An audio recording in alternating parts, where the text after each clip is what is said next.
More state troopers are coming to Austin, despite the city of Austin moving to end its partnership with DPS. And Governor Greg Abbott is sending 30 additional troopers to the area, so that brings the total stationed in Austin to 130. KXAN Sarah Alsheh explains what's changed.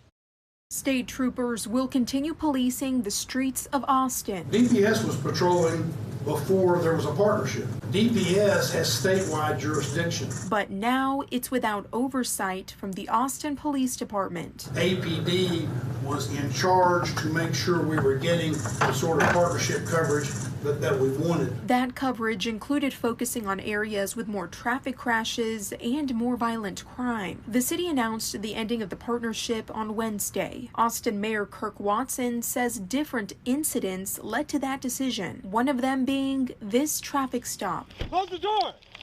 Get back in the car! A trooper drew his weapon during a traffic stop where a child sat in the passenger seat. Former police officer and executive director of the Texas Municipal Police Association, Kevin Lawrence, says law enforcement acted reasonably. They have no way of knowing if this is an attempt to evade officers. The passenger door opens first and somebody starts to get out.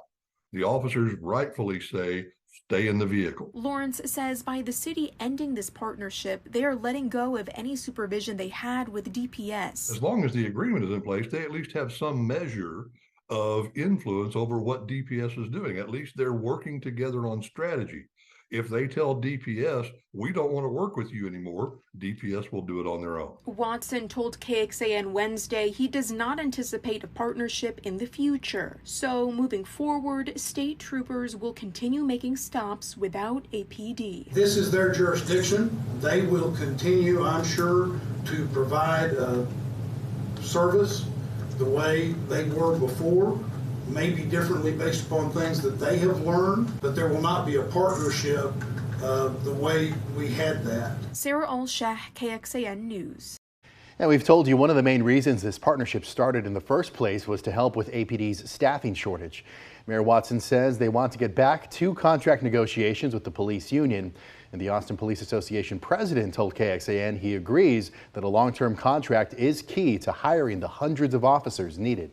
And going in depth right now, we are looking at how many traffic stops DPS makes compared to APD. KXAN got data from March 30th to April 3rd. In those 5 days, DPS troopers made well over 1,500 stops and wrote tickets in 765 of those stops. At the same time, APD made 223 stops and issued 217 citations.